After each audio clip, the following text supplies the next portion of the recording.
Världens blickar riktas idag mot USAs president som gör ett kort stopp på COP27 i Sharm el-Sheikh i Egypten.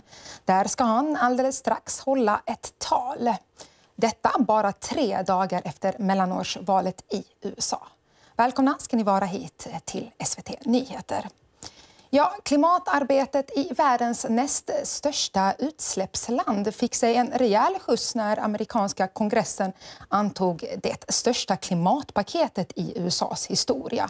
Men hur ska det gå för Bidens klimatpolitik framöver och vad för besked väntas han ge på plats i Egypten? Med oss i studion finns vår klimatkorrespondent Erika Bjärström. Välkommen hit. Tack. Erika, vad ska vi vänta oss höra här nu i Bidens anförande? Ja, det faktum att han anstränger sig och kommer dit och håller ett tal ger en fingervisning om att han nog har någonting att leverera. Joe Biden skulle jag vilja säga då, USAs president, är kanske den mest klimatengagerade ledaren just nu i världen. Och han jobbar ju då tillsammans med klimatsändebudet John Kerry som är före detta utrikesminister.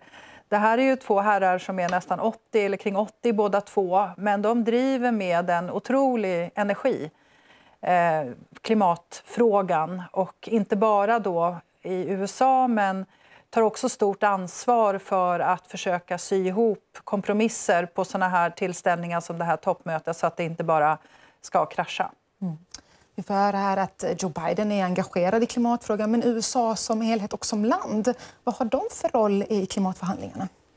USA är ett av de viktigaste länderna, framförallt för att det är världens rikaste land och också som du sa inledningsvis det största utsläppslandet. Även om det beror lite på hur man räknar med Kina. Men historiskt så är det ju verkligen USA står för ungefär 1/4 av att vi har laddat atmosfären med väldigt mycket koldioxid. Så det spelar roll vad han kommer att säga. Vad de har klarat dåligt är att leverera sina löften om att ge pengar till de här globala klimatfonderna. Där har USA lovat 10 miljarder dollar och har inte levererat det alls. De har inte ens levererat de pengar som Barack Obama lovade redan 2014. Helt enkelt därför att kongressen inte har velat släppa till de pengarna. Hur försvarar de det här? Ja, de säger, jag träffade John Kerry när han var här i Stockholm i juni och då sa han att jag och president Biden, vi är inte nöjda men våra händer är bakbundna, vi får inte igenom den politiken som vi vill. Men efter att han var här i juni och då också som du nämnde så fick de ju igenom det här stora klimatpaketet som heter Inflation Reduction Act som är det största klimatpaketet någonsin och som ska gå till att bygga grön infrastruktur och för att skapa jobb faktiskt. Och om det här sjösätts nu som det är tänkt så kommer det också leda till att USA sänker sina utsläpp med 40%. Men framför allt tror jag att Joe Biden också måste skapa förtroende, tillit till USA. Det är många som fortfarande inte har kommit över att USA under president Trump ju faktiskt lämnade Parisavtalet. Och nu när de så att säga har återinträtt så måste fortfarande president Biden bevisa sig, framförallt inför de fattigaste länderna, eftersom de inte har levererat de pengar som de har lovat. Och du är inne på det, de fattigaste länderna under COP27 har röster också höjts för att rikare länder då ska ge ekonomiskt stöd som kompensation för skador och förluster som redan orsakats av klimatförändringarna. USA har hållit emot diskussionen om en ny fond för skador och förluster. Och många väntas ju få en kommentar av Joe Biden om detta. Det som ligger i grunden för det här är att de vill absolut ge pengar för att hjälpa de fattigaste länderna som redan nu lever med extremvädret. Och jag var i Pakistan för inte så länge sedan och såg med egna ögon vad som händer när 1/3 av landet hamnar under vatten. 24 000 skolor är borta, 13 000 kilometer väg är borta. 2 miljoner barn, lika många barn som bor i Sverige, är hemlösa. När man ser de konsekvenserna så förstår man ju att de här länderna behöver stöd. Och deras budskap är att det är ni som har orsakat det här. Det är er konsumtion, det är er livsstil, det är er produktion som har orsakat klimatkrisen. Men det är vi som drabbas, så nu måste ni betala. Men och det är de rika länderna beredda att göra. Men det USA säger nej till, EU och också Sverige säger nej till, det är att ta på sig den historiska skulden, där man också säger så här, ja visst, ja, men det är vårt fel. Därför att om vi går med på att ta på oss den historiska skulden, då ser man framför sig fullständigt enorma skadeståndskrav om vi säger att det här är vårt fel. Så att det är liksom en sorts juridisk distinktion där. Och det står faktiskt i Parisavtalet att man inte ska komma dragandes med det här skuldargumentet. Men det tycker jag att de här fattiga länderna är på väg att överge. Och det är därför också finns en viss irritation från de rika länderna. Att de har hamnat i den här sitsen. Därför att det här toppmötet, det handlar om pengar, pengar, pengar. Och det är också det mest politiska toppmötet som jag har bevittnat. Du har ju bevakat flera så här COP-möten tidigare förut. Och det har pågått i en vecka redan det här mötet. Du åker dit på måndag, Erika. Vad känner du är utmaningen, svårigheten med att bevaka den här typen av förhandlingar?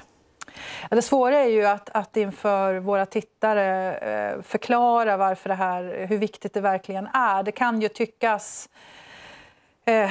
men ytterligare en jättekonferens. Jag tror att det är 33 000 människor på plats, vilket är helt oerhört och oöverskådligt. Men det är ändå någonting fint med att alla världens länder sätter sig ner runt samma bord för att prata om den kanske största ödesfrågan, nämligen att den här planeten kommer bli obeboelig för mänskligt liv om vi fortsätter att hetta upp den.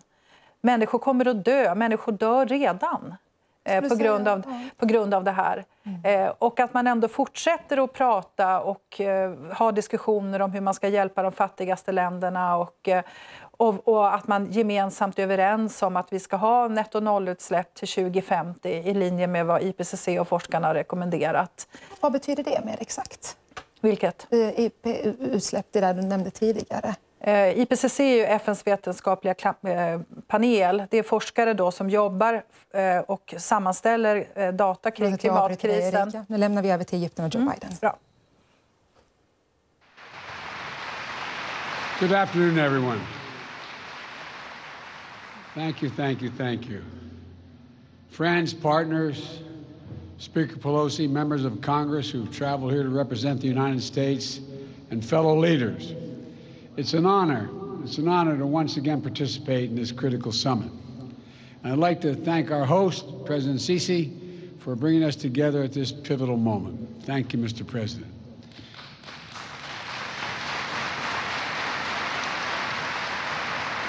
Let me start by acknowledging that this day is a day of commemoration at home in the United States.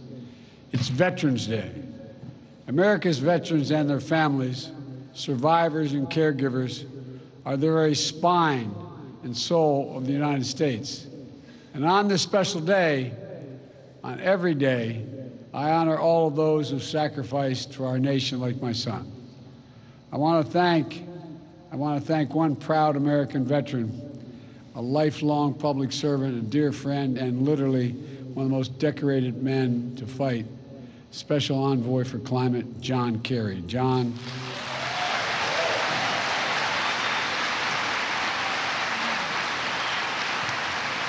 your commitment, your passion, your diplomatic expertise have been absolutely critical to delivering incredible progress on climate issues over the past 2 years.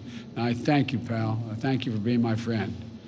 Here in Egypt, the Great Pyramids and the ancient artifacts stand as testament to millennia of human ingenuity. We see our mission to avert climate catastrophe and seize a new clean energy economy not only as an imperative for our present and future, but through the eyes of history. According to the World Meteorological Organization, the past 8 years have been the warmest on record. In the United States, we're seeing historic drought and wildfires in the West, devastating hurricanes and storms in the East.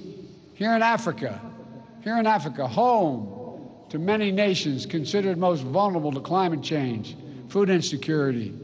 Hunger follows 4 years of intense drought in the Horn of Africa. Meanwhile, the Niger River in West Africa, swollen because of more intense rainfall, is wreaking havoc on fishing and farming communities. In Nigeria, flooding has recently killed 600 people.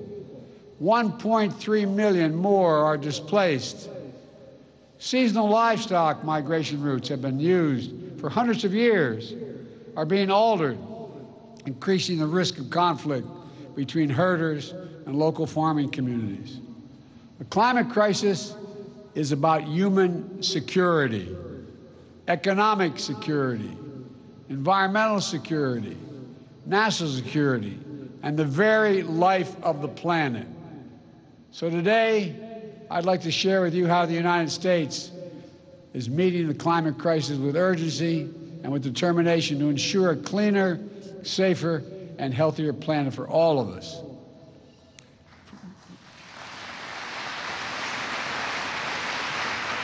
From my first days in office, my administration has led with a bold agenda to address the climate crisis and increase energy security at home and around the world. We immediately rejoined the Paris Agreement. We convened major climate summits and reestablished. I apologize we ever pulled out of the agreement. We established major economies forum to spur countries around the world to raise their climate ambitions. Last year at COP27 in Glasgow, the United States helped deliver critical commitments that will get 2/3 of the world's GDP on track to limit warming to 1.5 degrees Celsius. Over the past 2 years, the United States has delivered unprecedented progress at home through a generational investment in upgrading our nation's infrastructure. We're making our power grid better able to transmit clean energy, expanding public transit and rail, building nationwide network of electric vehicle charging stations, over 50,000. And this summer, the United States Congress passed, and I signed into law my proposal for the biggest, most important climate bill in the history of our country, the Inflation Reduction Act.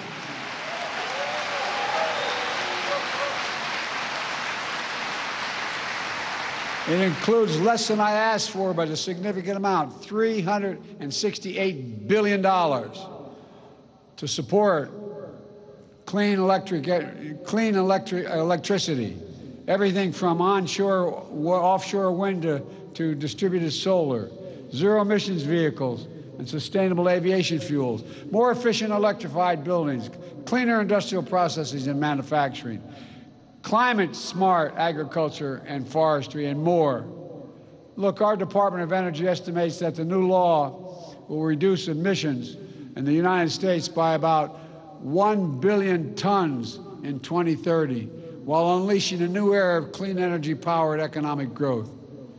Our investments in technology, from electric batteries to hydrogen, are going to spark a cycle of innovation that will reduce the cost and improve the performance of clean energy technology that will be available to nations worldwide, not just the United States. We're going to help make the transition to a low-carbon future more affordable for everyone, accelerate decarbonation beyond our borders. In fact, the International Energy Agency recently concluded that our significant climate investment will, quote, help turbocharge turbocharge the emerging global clean energy economy. I was reading their quote, sorry. It's going to shift the paradigm for the United States and the entire world. We also ratified the Kigali Amendment to rally the world in phasing down the production and consumption of HFCs, greenhouse gases, that are thousands of times more damaging than carbon dioxide. And just yesterday, the United States became the first government to require that our major federal suppliers disclose their emissions and climate risk and set targets for themselves that are aligned with the Paris Agreement.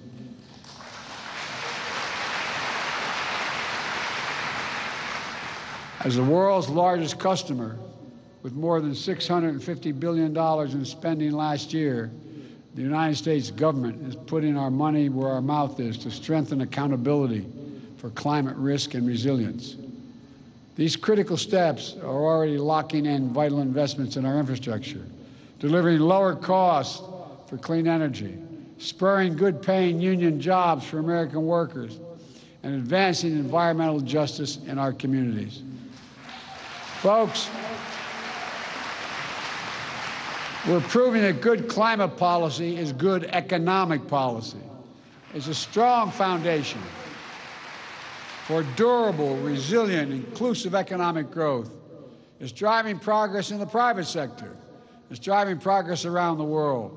And the sum total of the actions my administration is taking puts the United States on track to achieve our Paris Agreement goal of reducing emissions 50 to 52% below 2005 levels by 2030.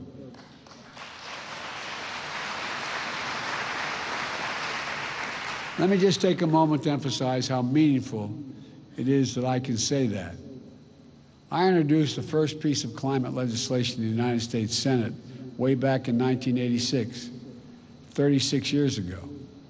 My commitment to this issue has been unwavering. Today, finally, thanks to the actions we've taken, I can stand here as President of the United States of America and say with confidence, the United States of America will meet our emissions targets by 2030.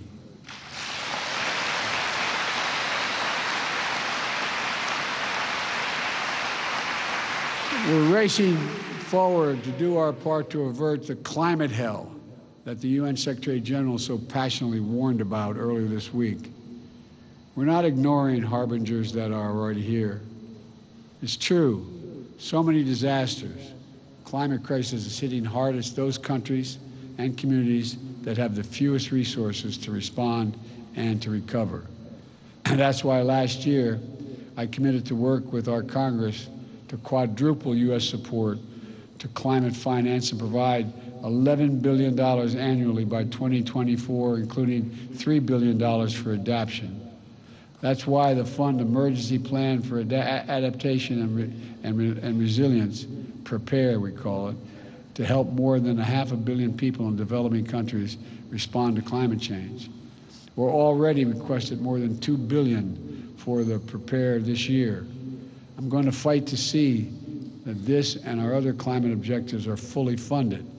Today, as a down payment, we're announcing more than $150 million in initiatives that specifically support PREPARE's adaptation efforts throughout Africa, including Adaptation in Africa, effort that Egypt and the United States launched together in June. This includes support for expanding early warning systems to help cover Africa, broadening access to climate finance, providing disaster risk protection, strengthening food security, mobilizing the private sector, and supporting new training center in Egypt to accelerate adaptation across the efforts all across the continent. My administration has also made the United States the first ever contributor to the Adaptation Fund last year, and this year we're doubling our pledge to bringing our total commitment to $100 million. We're also making sure that every dollar we deliver goes as far as possible, unlocking larger pools of finance and the trillions in private investment we know that will be needed. Folks, we're also supporting the Global Shield, a G7 initiative to better protect vulnerable countries everywhere from climate-related losses and quickly respond to climate-related damages. And the G7-led Partnership for Global Infrastructure and Investment is working to meet the critical infrastructure needs in low and middle-income countries with specific focus on climate. The project we're facilitating is built on transparency, partnership, the protections for workers and the environment. One of the many projects already underway is a partnership between American firms and the government of Angola to invest $2 billion building new solar projects in Angola. And everywhere, like everywhere in the world, climate adaptation in Africa is working toward energy transmissions that's just, means creating good jobs, spurring inclusive economic growth, and leaving no one behind as we implement the Sustainable Development Goals. Folks, now I know this has been a difficult few years. The interconnected challenges we face can feel all-consuming. And the upheaval we're seeing around the world, especially Russia's brutal attack against Ukraine, is exacerbating food shortages and energy spikes in cost, increasing volatility in those energy markets, driving up global inflation. Against this backdrop, it's more urgent than ever that we double down on our climate commitments. Russia's war only enhances the urgency of the need to transition the world off its dependence on fossil fuels. True energy security means that every nation is benefiting from clean, diversified energy future. No action can be taken without a nation understanding that it can use energy as a weapon and hold the global economy hostage. It must stop. And so this gathering must be the moment to recommit our future and our shared capacity to write a better story for the world. Let's build on our global climate progress, raising both our ambitions and the speed of our efforts. The science is devastatingly clear. We have to make vital progress by the end of this decade. And that's why the United States is rallying the world around climate game changers. I launched one such game changer last year in the European Commission President von der Leyen, the Global Methane Pledge. We started it with the EU and 8 other countries. In Glasgow, it grew to more than 100 countries. Now more than 130 countries have signed on to covering more than half of the global methane emissions. Methane is 80 times more potent than carbon, and it accounts for nearly half of the net warming we're experiencing now. So cutting methane by at least 30% by 2030 can be our best chance to keep within reach of 1.5 degrees Celsius target.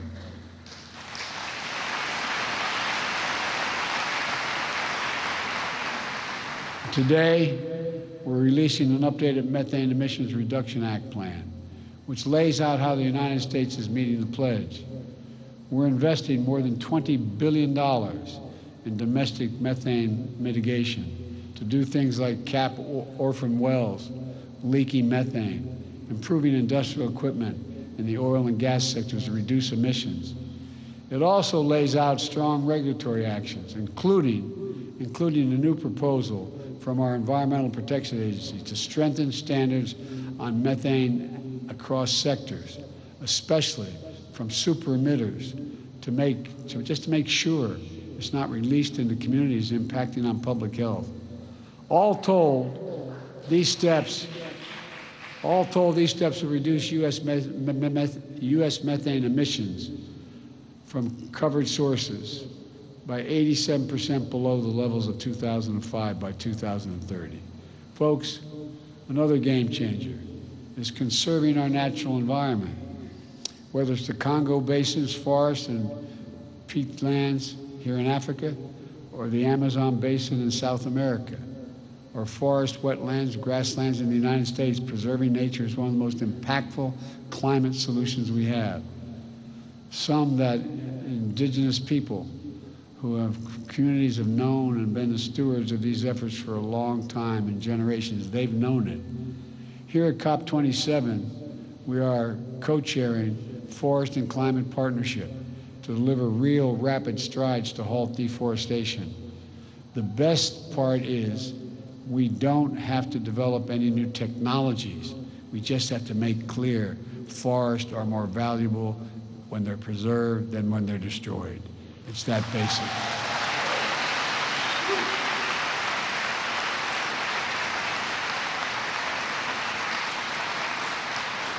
And those who are able should be chipping in to help those countries, in fact, preserve those great forests. We're bringing together partners across the public and private sector and philanthropic sectors to put the healthy ecosystem at the heart of healthy economies. It's going to take all of us. It's going to take all of us. We need to harness our capacity to tackle emissions in economic sectors like international shipping. If the shipping sector were a standalone economy, it would rank as the 10th largest emitter in the world. So together with Norway, the United States has launched the Green Shipping Challenge. During this COP, we've seen dozens of commitments from governments as well as ports and private companies to facilitate green shipping corridors and align the sector with the 1.5 degree goal. If we can accelerate actions on these game changers, we can reach our goal. We can keep it within reach as well. But to permanently bend the emissions curve, every nation needs to step up. At this gathering, we must renew and raise our climate ambitions. The United States is acting. Everyone has to act. It's a duty and responsibility of global leadership. Countries that are in a position to help should be supporting developing countries so they can make decisive climate decisions, facilitating their energy transitions, building a path to prosperity and compatible with our climate imperative. If countries can finance coal in developing countries, there's no reason why we can't finance clean energy in developing countries.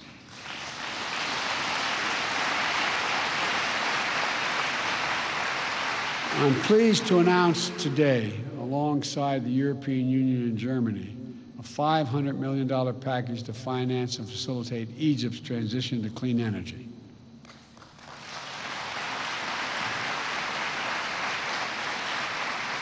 This package will enable Egypt to deploy 10 gigawatts of renewable energy by 2030, while bringing offline 5 gigawatts of inefficient gas-powered facilities, reducing emissions in Egypt and power sector by 10%. We'll also work with Egypt to capture nearly 14 billion cubic meters of natural gas, which Egypt currently flares, vents, or leaks from its oil and gas operations. And because of this cooperation, Egypt is elevating its climate ambition and submitting enhanced national determination contributions. If we're going to win this fight, every major emitter nation needs to align with the 1.5 degrees. We can no longer plead ignorance to the consequences of our actions or continue to repeat our mistakes. Everyone has to keep accelerating efforts throughout this decisive decade. My friends, I came to the presidency determined to make the transformational changes that are needed, that America needs to make, and we have to do for the rest of the world, to overcome decades of opposition and obstacles of progress on this issue alone, to reestablish the United States as a trustworthy, committed global leader on climate. As I stand here before you, we've taken enormous strides to achieve that. But I don't stand here alone. This progress is being driven by young people all across America. Like young people around the world, they feel the urgency of climate, and they feel it deeply. They're committed to these issues. They know the stakes, and that's their world we're creating. This is not to stand by and allow us to fail in this responsibility. We can't. That's why as I look out of all the things that we've accomplished, but so much more to do, I'm optimistic. For all the work that remains to be done, we have to put down significant markers of progress. The United States has taken enduring steps to meet our goals. We're delivering on our promise of leadership, and more of the world is standing with us. Though determined diplomacy is necessary, we're finding consensus, building understanding, and launching new approaches. And the inspiring passion of young people, civil society, climate activists, indigenous communities is literally galvanizing the world. Yes, the challenges we face are great, but our capacity is greater than the challenges. We must never doubt that. So let's reach out and take the future in our hands and make the world we wish to see and that we know we need. A planet preserved for generations to come. An economy powered by clean, diversified, secure energy sources. Opportunities unlocked through innovation and cooperation to deliver equitable, more prosperous, and more stable, and more just world for our children. That's why we're here. That is what we're working toward. And we can do it together, I am confident. Thank you, thank you, thank you, and may God bless you all.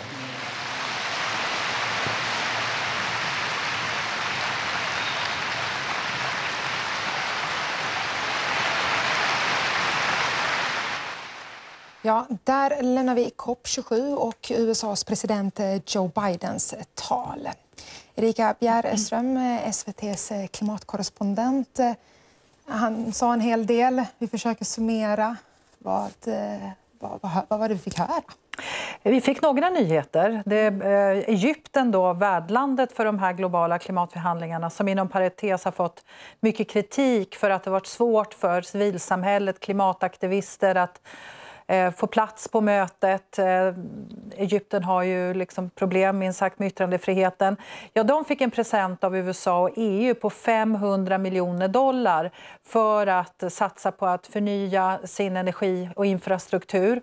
Och då har Egypten lovat att de därmed också ska vässa sitt klimatlöfte.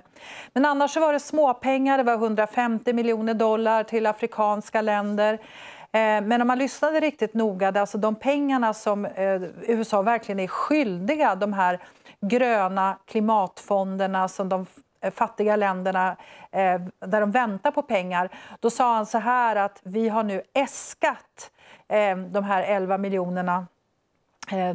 miljarderna dollar. Men det är ju kongressen som beslutar. Alltså han kan ju själv inte ta det beslutet som USAs president. Och nu har vi ju nyligen haft ett val i USA och där demokraterna förlorade representanthuset och där senatsvalet ännu inte avgjort. Och skulle det vara så att också demokraterna förlorar senaten, då är min bedömning att det här stora klimatpaketet som han ju nu stod och skröt om och sa att det är det största som har hänt, och det har han rätt i, det är det största klimatpaketet någonsin. Ja, det kan hända att delar av det faller. Sen så hyllade han ju också John Kerry, sin kollega. De har ju jobbat som parhästar under decennier för klimatfrågan. Och han hyllade John Kerrys oförtröttliga diplomatiska ansträngningar att sy ihop lösningar. Och bland annat då det John Kerry kom med tidigare i veckan, ett förslag att rika länder ska kunna köpa koldioxidkrediter från fattiga länder. Om ett fattigt land, om du tänker att de lägger ner sina kolkraftverk, då sjunker ju utsläppen i det landet, eller hur? Ja, då ska ett rikt land kunna köpa de koldioxidkrediterna för att liksom bättra på sin klimatbalans eller sina klimatpoäng. Och då får ju det här fattiga landet pengar, och då kan ju de istället bygga liksom en ren energianläggning. Men det här har ju redan fått kritik för att röra sig om greenwashing, det vill säga det låter klimatsmart men det är egentligen bättre, man går lite företagens ärenden. Så totalt sett så skulle jag säga att inga jättenyheter från Joe Biden, som dessutom för övrigt framstod som trött, som vi märkte, han sluddrade flera gånger. Det finns en växande oro i USA för hans hälsa.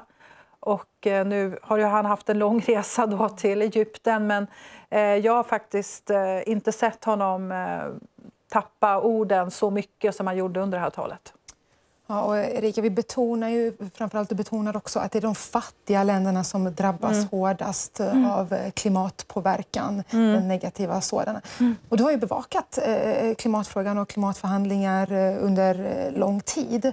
Och du talade innan vi hade Joe Biden också om att du har gjort en resa till Bangladesh till exempel. Berätta, vad är det för bilder du möts av när du kommer till dessa länderna i klimatsammanhang? Jag var i Pakistan. Ja, där var det ju vad forskarna säger, så är landet där drabbat av en klimatkatastrof därför att översvämningarna var 8 gånger och regnen var 8 gånger mer intensiva än normalt. Himalaya-glaciärerna smälter på grund av en värmebölja. Och det är ju människor som har förlorat allting. Alltså det var en kvinna som berättade att hennes man såg att deras hus, att ett helt livs arbete hade gått om intet, så fick han en hjärtattack och bara segnade död ner. Och det här är ju människor som du och jag som liksom sliter och kämpar och gör allt för att skapa sig ett bra liv, och de är chanslösa. Många av de här länderna kommer ju på sikt att bli obeboeliga. Men det som också Joe Biden sa, han bad ju alla ledare nu återfokusera på klimatkrisen. För det är ju bara 24 länder som har kommit till Sharm el-Sheikh med förnyade klimatplaner. Alla 193 länder hade lovat att komma hit med vässade klimatplaner. Det har de inte gjort. USA är ju en av dem då som faktiskt kunde stå där och var ganska stolt och säga att med det här klimatpaketet så kommer våra utsläpp att minska med 40% till 2030. Men han bad sina kollegor, stats- och regeringschefer, att nu lägga det här åt sidan som har varit, alltså konsekvenserna av pandemin, all energi och alla pengar som går till Ukraina-kriget, men att också orka fokusera på ytterligare den stora kris som mänskligheten nu står inför, och det är ju klimatkrisen. Så det var liksom en uppmaning då från en ledare som ändå har en stor trovärdighet och decennier av liksom klimatengagemang i bagaget. Och varför är det så viktigt att just USAs president Joe Biden står och talar här idag? Därför det är världens mäktigaste land och han är världens mäktigaste man. Och på samma sätt som det spelade roll när president Trump sa att vi lämnar Parisavtalet, jag tror förresten inte på det här med klimatförändringarna, så spelar det ju stor roll när världens mäktigaste man nu står och säger att det här är en fråga som riskerar människors liv, det riskerar ekonomin, alltså utöver mänskligt lidande så är det också enorma förluster när det gäller infrastruktur. Alltså det är billigare att åtgärda klimatkrisen än att hantera de enorma kostnader som väntar. Men han nämnde ingenting om det här med skador och förluster, utan där fanns ingen öppning från USA. Det kan vi ju notera, och det kommer ju också sätta tonen nu för när förhandlingarna går in i slutfasen nästa vecka.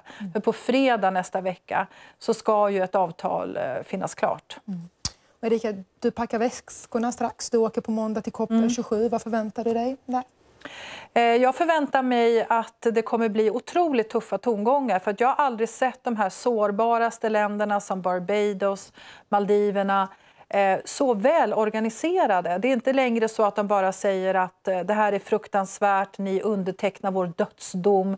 Det är sånt vi har hört tidigare. Nu har de förslag. Nu vill de reformera finansiella systemen. De har krav på att Världsbanken ska börja låna ut pengar med lägre ränta. De kräver att de ska slippa betala på sina skulder om de skulle drabbas av en extremväder, så att de istället kan lägga de pengarna på att bygga upp sina länder efter de här orkanerna till exempel. Så att de är mer välorganiserade och mer förbannade än vad jag någonsin har sett dem. För att det är verkligen på riktigt nu för de här länderna. Det är på riktigt. Det går fort också. Klimatförändringarna går mycket fortare, säger forskarna, än vad de hade befarat. Erika Bjärström, tusen tack för din expertis. Och du är ju SVT:s klimatkorrespondent. Vi här på SVT vi fortsätter naturligtvis att följa klimatförhandlingarna i Sharm el-Sheikh, och det gör vi på svt.se eller i våra direktsändningar. Där påminner vi även om att du också hittar andra nyheter. Och med detta sätter vi punkt och tackar för att ni har tittat.